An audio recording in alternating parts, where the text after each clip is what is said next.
Bibliocast. Las voces y el sonido de la cultura en Michoacán. ¿Qué tal? De nueva cuenta, es un placer saludarles desde el Centro Cultural Clavijero. En esta ocasión me da mucho gusto recibir y conversar con Juan Carlos Jiménez Abarca, a quien le doy la bienvenida esta mañana. Y bueno, para quienes ya conocen la trayectoria de Juan Carlos y para quienes todavía no tengan la oportunidad de hacerlo, me voy a permitir primero hacer una semblanza de su trayectoria. Bueno, Juan Carlos se ha desempeñado como coordinador de servicios educativos del Centro Cultural Clavijero. Ha sido investigador del Centro de Documentación e Investigación de las Artes de la Secretaría de Cultura y también director del Museo de Arte Contemporáneo Alfredo Zalce. Entre otras muchas facetas, también es crítico de arte, curador y gestor cultural. Ha sido docente universitario en la UNAM, Campus Morelia, la Universidad Michoacana de San Nicolás de Hidalgo y la Universidad de Morelia. Ha sido becario también del Sistema Estatal de Creadores de Michoacán con la investigación, abstracción, conceptos y trayectorias hacia el arte contemporáneo en Michoacán. Y últimamente lo hemos visto muy dinámico también como curador de la 14ª Bienal FEMSA. Y bueno, nos da mucho gusto platicar contigo, Juan Carlos. Muchas gracias por esta bienvenida y por el espacio, Francisco. No, al contrario, ya habíamos tenido oportunidad de tener una charla hace no mucho tiempo, precisamente sobre este trabajo de investigación que has venido desarrollando. Y bueno, ahora también como una retroalimentación es muy importante que nos compartas sobre este tema que tú ya has venido trabajando como una inquietud muy personal, pero que nos coloca también en el escenario artístico michoacano, y que es precisamente este tema de la abstracción y los conceptos, las trayectorias hacia el arte contemporáneo en Michoacán, que bueno, nos remite a distintas rutas, caminos, contextos, y precisamente es importante que tú como investigador nos compartas esta labor de investigación que has venido realizando. Y es aquí donde me gustaría preguntarte, en principio, ¿qué circunstancias favorecieron o dificultaron el hecho de que abordaras el tema de la abstracción como un eje de múltiples factores en la producción artística en Michoacán? Para empezar, tendría que señalar la importancia que ha tenido para mi trabajo la historia del arte como historia de las exposiciones. Ese fue un elemento facilitador y es el primero que podría utilizar como respuesta.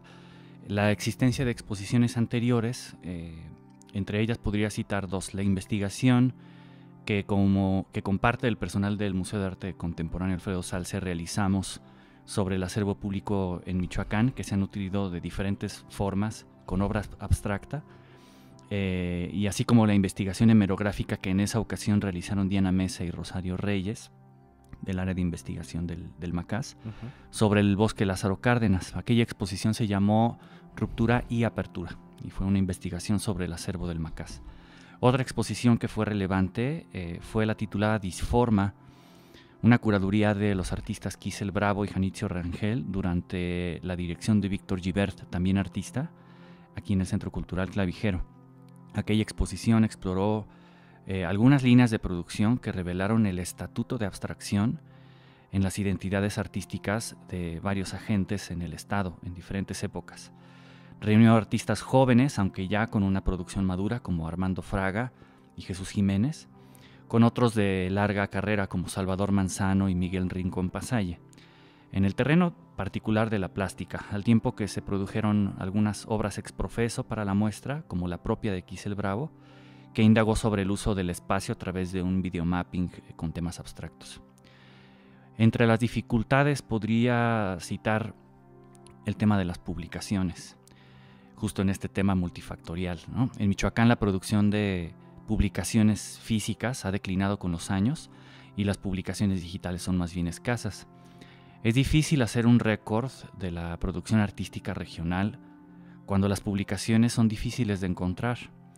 Esto se pudo solventar parcialmente con la realización de entrevistas, entre los cuales pues estás incluido tú, y aquella entrevista fue valiosa y te la agradezco. Así es, gracias. Pero aún así hubo que dedicar muchos esfuerzos para recopilar publicaciones relevantes al tema, que yo sabía que existían, pero no eran accesibles.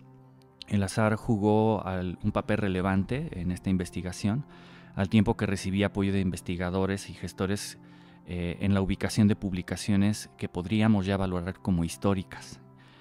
En este sentido, los aportes de Roberto Morales, el titular del Centro de Investigación de las Artes, y el artista Marco Antonio López Prado fueron fundamentales. Claro. Sí, precisamente en este trabajo de diagnóstico, de sondeo y sobre todo de ubicación en cuanto a la memoria gráfica y a la memoria también que tiene que ver propiamente con el registro de las obras. Ha sido un trabajo arduo también, que no solamente como funcionario en algún momento que cumpliste, sino también de acercamiento propiamente con los artistas desde su experiencia y desde los aportes de viva voz que ellos pudieran otorgarte para que fueras nutriendo precisamente el cuerpo de investigación. Aquí me llevaría a la otra pregunta. Conforme a este trabajo que has venido realizando, ¿qué tipo de valores consideras que acentúan la importancia ya propiamente de lo abstracto como una parte del arte contemporáneo? ¿Crees que estos valores sean exclusivamente artísticos o podrían hablarse de otro tipo de funciones también, como, no sé, sociales, educativas, lúdicas, en fin? ¿Cómo ves tú esta parte? La pregunta sobre los valores intra y extraartísticos en la abstracción es muy importante, ¿no? Y hay que comprender la emergencia de la abstracción en el contexto del arte moderno, pero desde la óptica propia de la época en que ocurrió este fenómeno, ¿no? La abstracción. Una figura tan señera para la historia del arte como Vasily Kandinsky encuentra su lugar en un momento donde los fundamentalismos ideológicos que transformaron la vida política de los países a nivel global se intensifican y polarizan, ¿no? Por otra parte, el desarrollo del arte abstracto es una tarea colectiva, más de una suma de individualidades que de un grupo de personas que se reúnen en torno a un objetivo común. Esto ocurre en el tránsito también de las tradiciones culturales del siglo XIX, europeas, hacia experimentaciones y deseos de vanguardia que marcan el cambio hacia el siglo XX. En general, la abstracción está asociada a aspiraciones de tipo libertario, individualista, espiritual y trascendental. Esto involucra al arte y a veces también lo trasciende, ¿no?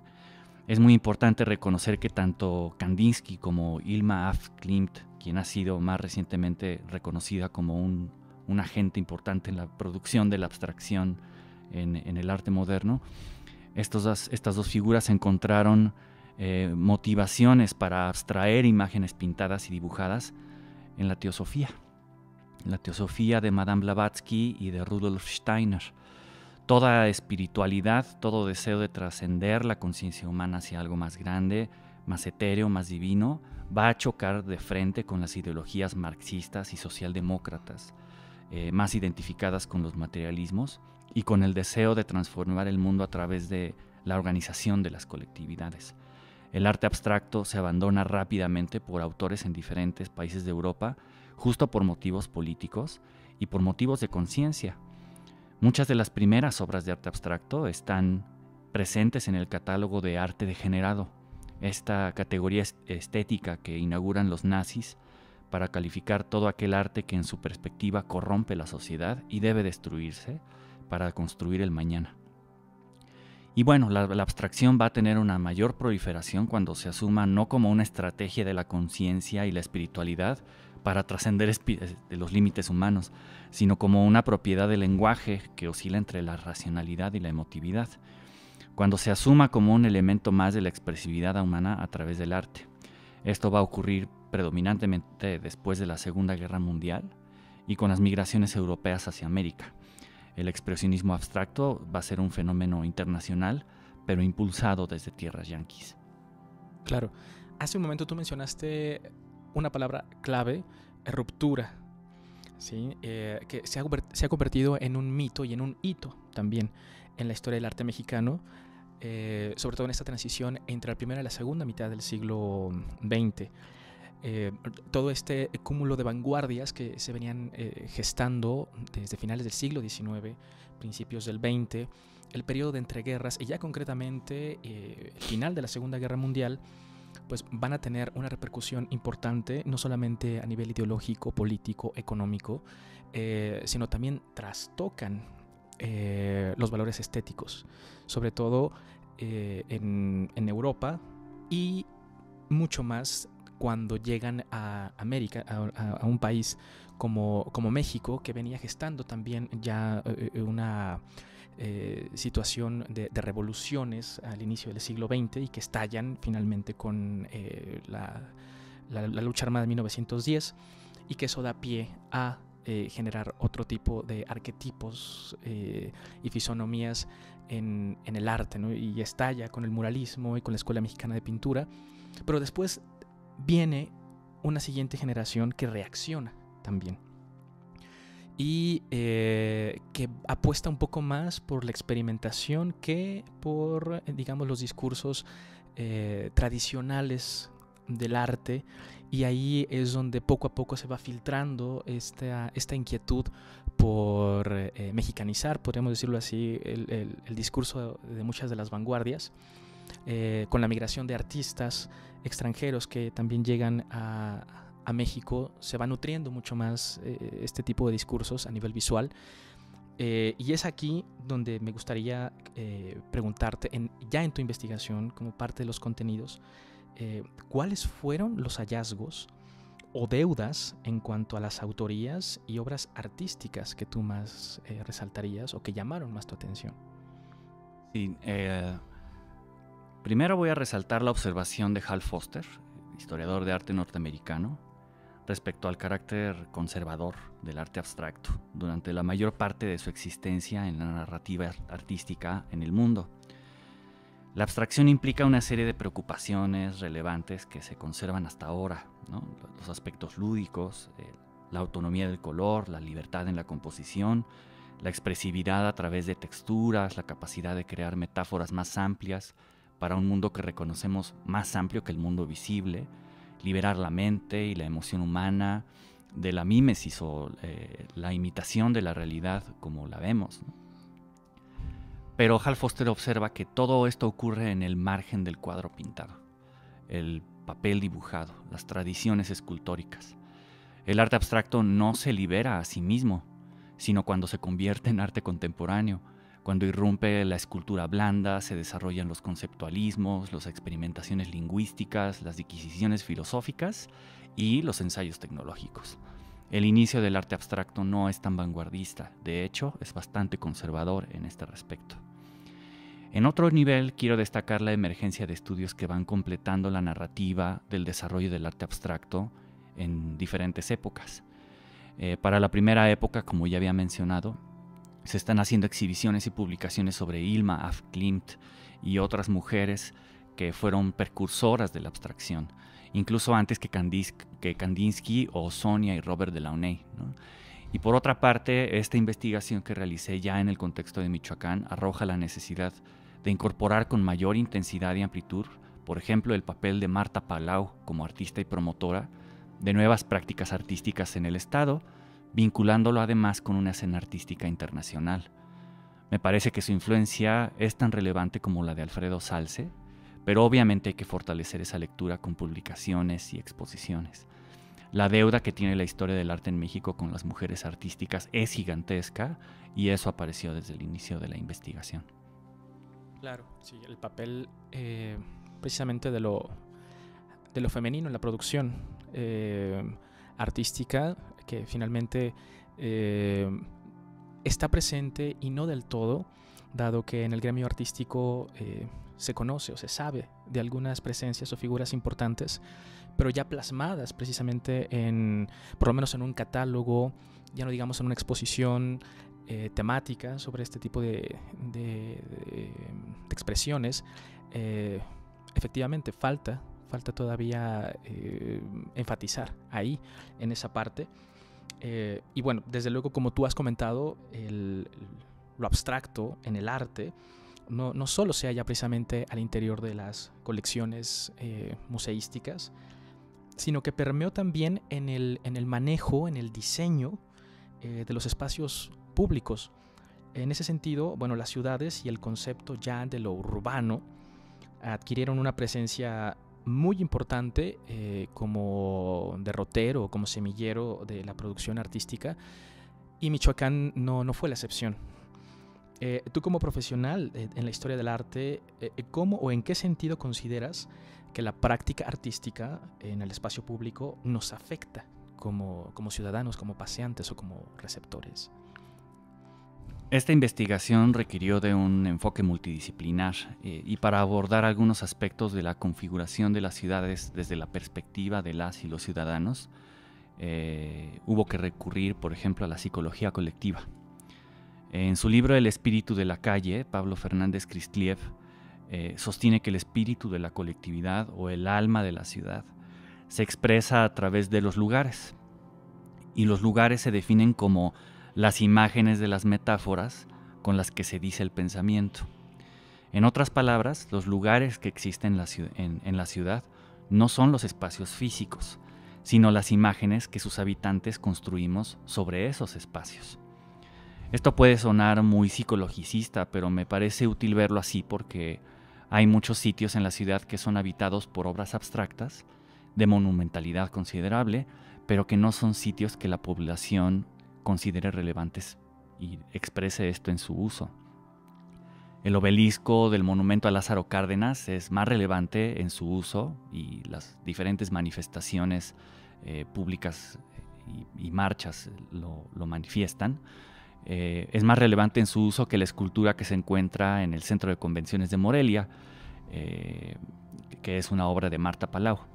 En el contexto del Bosque Cuauhtémoc, por ejemplo, donde hay apenas obras abstractas, la gente se vincula más con aquellas que tienen que ver con Cuauhtémoc, Chucho Monje o incluso La Primavera, que con las abstracciones de Roxana Cervantes o Antonio Luna, ambas destruidos, por cierto, en la calzada temática de las artes. El Bosque Lázaro Cárdenas, que es un pulmón importante de la ciudad en la Loma de Santa María, resguarda una serie de esculturas abstractas importantes, pero el descuido institucional y ciudadano de esta zona natural tiene consistencia con la invisibilidad que aqueja a estas obras. En general, el silenciamiento del espacio público en la ciudad es directamente proporcional con el desuso que hacemos la ciudadanía en el espacio público. Y en este sentido, la plaza comercial cuenta con mayor vitalidad social que el espacio público al aire libre. Claro. Sí, aquí tienes razón en el sentido de que es un tanto ambivalente el hecho de tener una presencia tan contundente como un monumento o una figura que resignifica el espacio público y que no estamos conscientes en muchas de las ocasiones de dónde viene, cómo procede o cuál es el contexto de estas piezas que se encuentran en el espacio público y que también nos refieren a una gran cantidad de identidades y de colectividades. A veces o casi siempre hacemos alusión a una calle o a la nomenclatura de algún espacio a través precisamente de estas presencias y no somos totalmente conscientes de ello. Y me parece muy loable el sentido que tú manejas de que hay una necesidad de reivindicar precisamente todos estos acervos públicos y, ¿por qué no?, también incentivar a los ciudadanos o a los receptores a que sean un poco más curiosos con lo que tienen alrededor. Y es precisamente sobre la correspondencia de los contextos entre el afuera, el adentro, lo que hay en el espacio público y también dentro de los museos como un espacio también que se comparte, que me gustaría preguntarte ¿cuáles crees que puedan ser las condiciones o metodologías más adecuadas para llevar este tipo de expresiones del arte público a los museos, dado que hay algunas que reaccionan, ¿no?, ante la parte oficial de las instituciones? Hay otras que no son precisamente para llevarse al museo, sino que prefieren quedarse en la calle. Pero también estamos conscientes de que puede haber una correspondencia entre las dos partes. Entonces aquí me gustaría conocer tu opinión sobre estos contextos que se pueden compartir? La pregunta que haces, digamos, tiene un sitio muy especial en la investigación, porque muy rápidamente se puede brincar de la presencia de obra abstracta en el espacio público al arte público y de ahí al arte urbano, ¿no? Porque todo tiene un hilo conductor. Un hilo conductor a través de habitar la ciudad, ¿no? Y lo que sigue es meramente mi opinión, ¿eh? El graffiti y el arte urbano más recientemente oscilan en este aspecto, ¿no? Entre anonimato y autoría. Pero lo que quiero resaltar es que la vitalidad del arte callejero debe tener una correspondencia con la debilidad o desorientación institucional. Es decir, yo supongo que el desarrollo de políticas públicas para la justicia, la dignidad y la equidad no producirían mayor encono en las diferentes esferas que componen a nuestra ciudad, ¿cierto? El arte urbano en zonas populares, mientras más combativo se presenta, denuncia con mayor fuerza la inequidad y la injusticia social. Que los museos públicos incluyan expresiones de arte urbano en sus exposiciones y agendas no quiere decir que haya políticas culturales más incluyentes y participativas.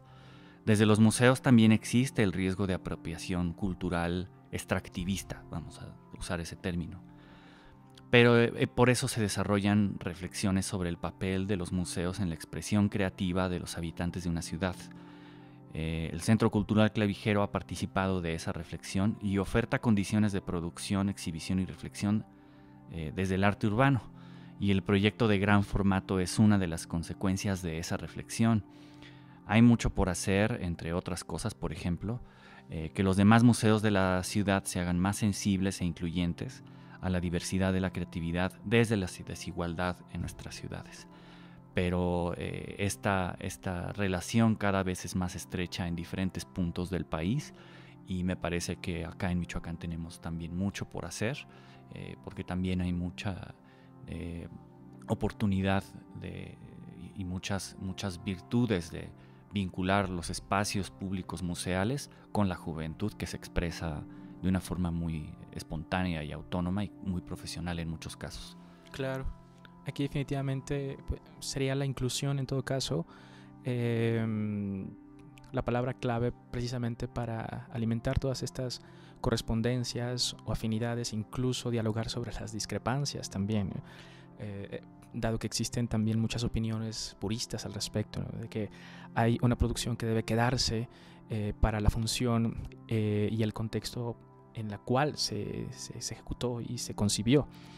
Y a veces hace un tanto de ruido verlas ya en otro tipo de contextos con otra escenografía, ya dentro de un proyecto museal, pero yo creo que precisamente esta correspondencia es la que permite en todo caso hacerlas accesibles o darles una relectura que a la vuelta del tiempo finalmente es la que va a propiciar un diálogo, una sinergia entre el artista, la obra y el receptor, finalmente.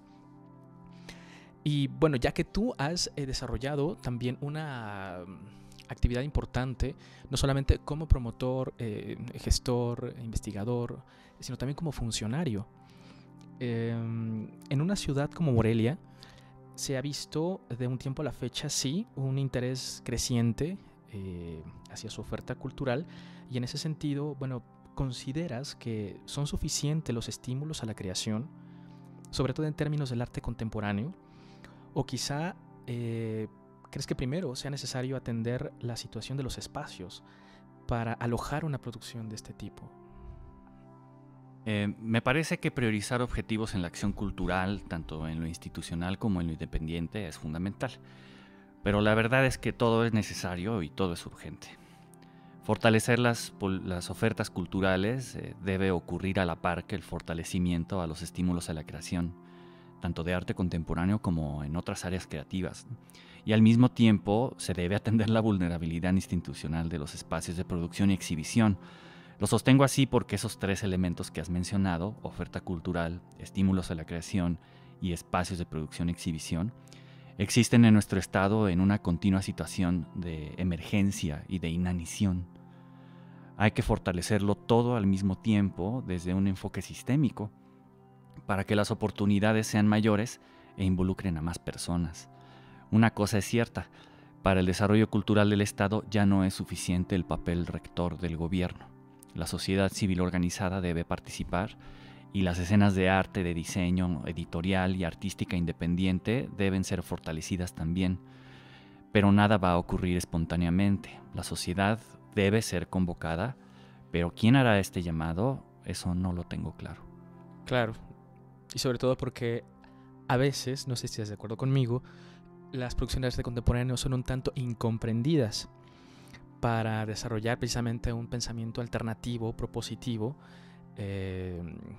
también desde mi punto de vista muy particular, se necesita la apertura a todo este tipo de expresiones, de tal manera que en los espacios museales o dentro de las propias expresiones del arte público, urbano, como lo has mencionado, la libertad creativa es quizá el ingrediente principal para poder desarrollar este tipo de proyectos, ya sea individuales o en grupo o de colectividades, que muchas veces están,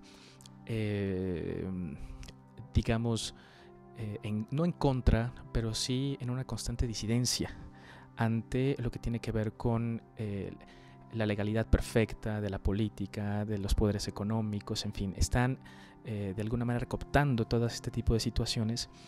Por eso a veces, repito, suelen ser un tanto incomprendidas este tipo de manifestaciones, y quizá las convocatorias públicas o los financiamientos no alcanzan a ver precisamente ese filo crítico para poder solventar proyectos de esta naturaleza. Yo creo que esta investigación que tú vienes realizando viene precisamente a propósito para ir quitando un poco de ese prejuicio y apostando más por la apertura. En otra pregunta, ya sobre la existencia de los acervos en la ciudad de Morelia, concretamente en los museos, donde pues están las memorias en cuanto a la presencia del lenguaje abstracto como un aspecto del arte contemporáneo, ¿qué acciones podrían estar pendientes para su relectura, incluso para su decodificación o para darle salida a través de exposiciones o de publicaciones, tú que has estado al frente de una institución museística? Bueno, por una parte, está siempre pendiente la tarea de recopilar y reeditar las publicaciones de época sobre arte abstracto en el Estado, ¿no? En particular sobre lo que trató esta investigación. Tener presente lo que hay y qué se ha hecho en cuanto a producción e investigación es importante. Ayuda a tener presente que no se parte de cero. En segundo término, puedo decir que valorar los acervos públicos de arte abstracto a través de su circulación, exhibición y promoción mediante el uso es importante. Sobre el uso quiero hacer ese énfasis, ¿no? Con esto quiero decir, la exhibición de obras en la colección del MACAS es tan importante como la promoción en el cuidado y el uso de los espacios públicos donde están presentes obras de arte abstracto. Promover los museos a la par que se promueven los espacios al aire libre representa una gran oportunidad, aunque el contexto del COVID-19 dificulta la circulación de las personas por el espacio público. Y aquí hay un tercer elemento, que la promoción de estos espacios pueda ocupar un sitio visible en el entorno digital, donde ocurre la mayor parte de la comunicación y promoción cultural en el contexto global de esta pandemia. Entonces, la producción en formatos digitales, tanto de publicaciones como de productos audiovisuales, representa un campo de oportunidad hacia el cual hay que movernos sí o sí. Claro, sobre todo porque en todos estos acervos, las colecciones con esta temporalidad que tú has venido manejando, finales de los 70s, la década de los 80, también que fue pródiga en el sentido, digamos, en el intento de vincular la abstracción en la producción artística en una ciudad como Morelia, y que da pie precisamente a hacer no solamente revisionismo, sino relecturas y sacar a la luz este tipo de obras. Mencionaste a Marta Palau en su momento. Sin embargo, dentro del bosque Lázaro Cárdenas hay nombres muy importantes también, como Sebastián, Ángela Gurría, Octavio Vázquez, Manuel Felgueres, Helen Escobedo, algo parecido a lo que se hizo en la Ruta de la Amistad en la Ciudad de México, ¿no? Este tipo de proyectos que quedaron como muy centralizados en la capital del país, y que empezaron a explorar otras rutas también de acceso para poder instalar este tipo de corredores o de andadores en donde el paisaje se integrara también a una expresión artística. Repito, a veces no estamos totalmente conscientes, o como tú lo has mencionado, han quedado en el silencio, y hace falta revisar y releer este tipo de espacios y de obra. ¿Consideras tú que el arte contemporáneo tiene ya un lugar consolidado en la producción plástica michoacana, o crees que hace falta impulsarlo todavía más? No lo tiene. El arte contemporáneo no tiene un lugar consolidado en la producción plástica michoacana, precisamente porque lo que se identifica como arte contemporáneo no está anclado a la producción plástica. Es importante promover, divulgar y ayudar a proliferar la producción artística en la gráfica, la pintura, la escultura y el diseño. Estos medios son fuertes en las tradiciones y grupos artísticos en el Estado.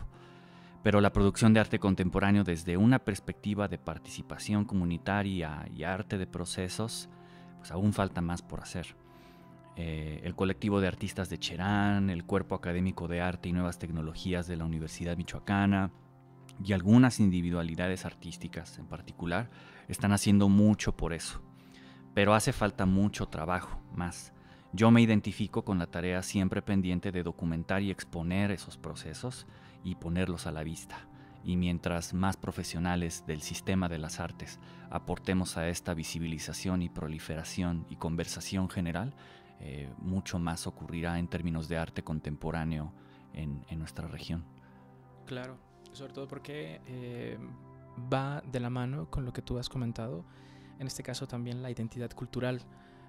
Muchos de los artistas emergentes o que están llevando a cabo proyectos de autorrealización exploran también lo que tiene que ver con su contexto originario, que muchas veces se contrapone al momento de que ellos salen o tienen que emigrar de sus comunidades para buscar otro tipo de oportunidades que no solamente solventen su necesidad personal,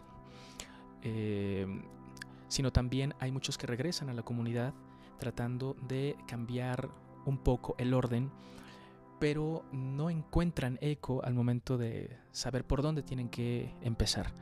Y afortunadamente hemos visto algunas figuras importantes que se van dando licencia para llevar su obra a las comunidades, para nutrirlas incluso de la industria artesanal, que es pródiga en las regiones, hablemos de la etnia purépecha, por ejemplo, y esto crea también ya otro tipo de panorama, sobre todo en el arte colectivo, en la manera en cómo se vincula también la comunidad al momento de establecer un proyecto hacia un mural, hacia otro tipo de diseños en la obra artística. En fin, sí ha habido intentos, pero efectivamente falta mucho por estimular y por incentivar también. Aquí sobre la existencia, precisamente ya fuera de las urbes, hablando precisamente sobre quienes tienen que migrar, ¿qué tipo de opciones consideras que pueden tener los creadores en su momento, ¿no?, para continuar una producción en el arte contemporáneo? Hay que considerar dos cosas que tienen en contra las personas que desean dedicarse al arte contemporáneo fuera de la capital de Michoacán. La ausencia de un mercado de arte contemporáneo o de arte en general, y la falta de infraestructura cultural que incentive esa producción y su exhibición. Lo que queda a mano entonces es la participación de las y los artistas con sus comunidades y hacer de sus prácticas creativas procesos participativos. Ejemplos de ello, de nuevo, artistas de Cherán, tanto de dentro del colectivo como fuera de él. Prisciliano Jiménez y Tere en Tacámbaro, la desaparecida Asociación Civil ProU en Michoacán, Artemio Rodríguez en Santana Chapitiro, entre otros muchos casos también en Uruapan, y varias iniciativas de museos comunitarios en diversos municipios de Michoacán como Angahuan, Charo, etcétera, que no necesariamente están involucrados con arte contemporáneo, pero sí con procesos participativos desde espacios museales que le pertenezcan a la misma comunidad. Todo eso está ocurriendo entre la ejecución y la documentación, y vuelvo a insistir, hay mucho por hacer, pero cada creador, cada investigador, cada gestor está, en estos casos que he mencionado, está ensayando propuestas, posibles soluciones, visibilizar problemáticas que cada comunidad va permitiendo de acuerdo a sus propias condiciones y necesidades, ¿no? Entonces, pues esta es la realidad que se enfrenta en los municipios, y me parece que es muy importante tenerlo cada vez más en cuenta, y sobre todo también para visibilizar que el arte contemporáneo que podemos tener no es el que vemos en los libros o deseamos tener cerca de lo que la televisión o el internet nos muestra que es, sino que las escenas de arte contemporáneo son las que en nuestras ciudades y en nuestros pueblos podemos tener, porque no son ejercicios aislados, deben ser procesos participativos, ¿no? Claro, o no verse de una manera tan historicista como se hacía, repito, en este tránsito en la primera y la segunda mitad del siglo XX, sino que precisamente da pie para incluir.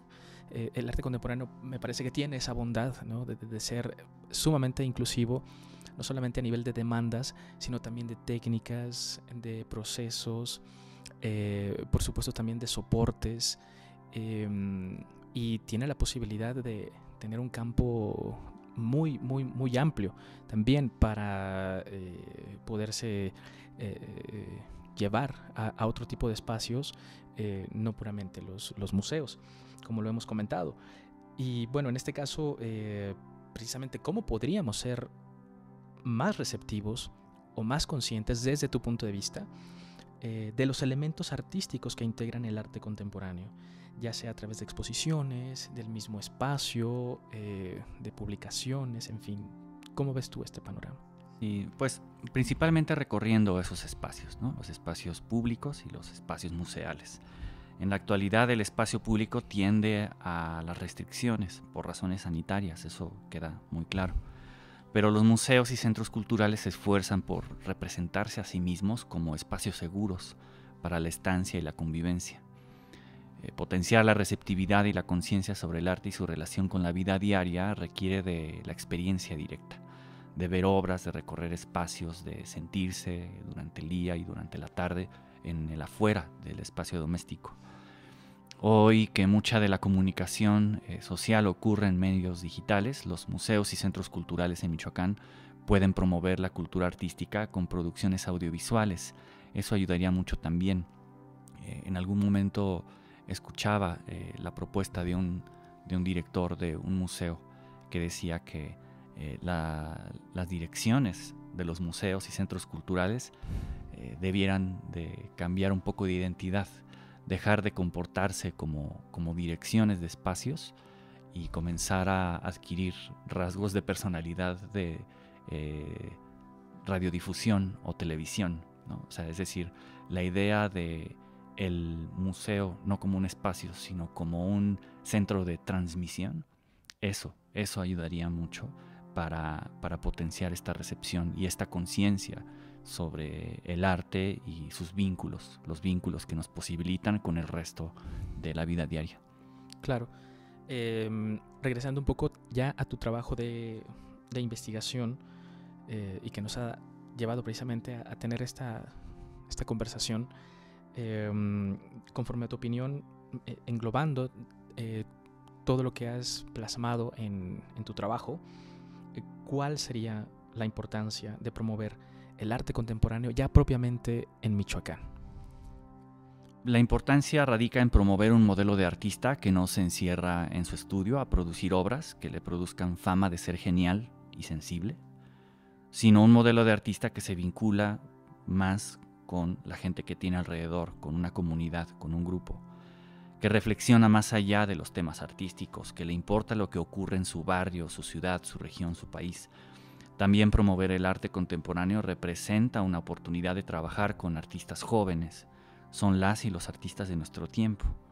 También ayuda a tener presente lo que es contemporáneo en el arte, ayuda a tener presente lo que es moderno y lo que es colonial y lo que es prehispánico.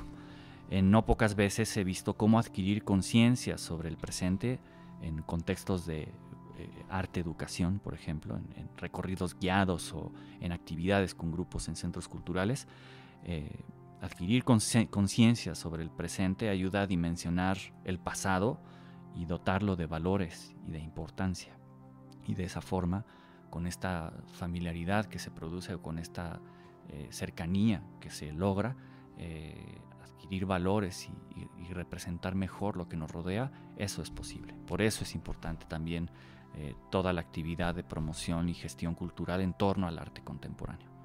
Claro. Y ya casi para ir cerrando efectivamente con esta plática, ¿en dónde has presentado tú esta investigación? ¿A dónde la has llevado? Y sobre todo también que nos pudieras decir dónde podríamos consultarla más a fondo, si está publicada, está en vías de publicación, si circula en línea o tendría que ser directamente contigo. Sí, por el momento esta investigación la estoy escribiendo y mi deseo es terminar el texto este año para ya poder programar su publicación en diferentes formatos, sea escrito, impreso, en digital o en productos audiovisuales, que también me parece una serie de medios muy importantes.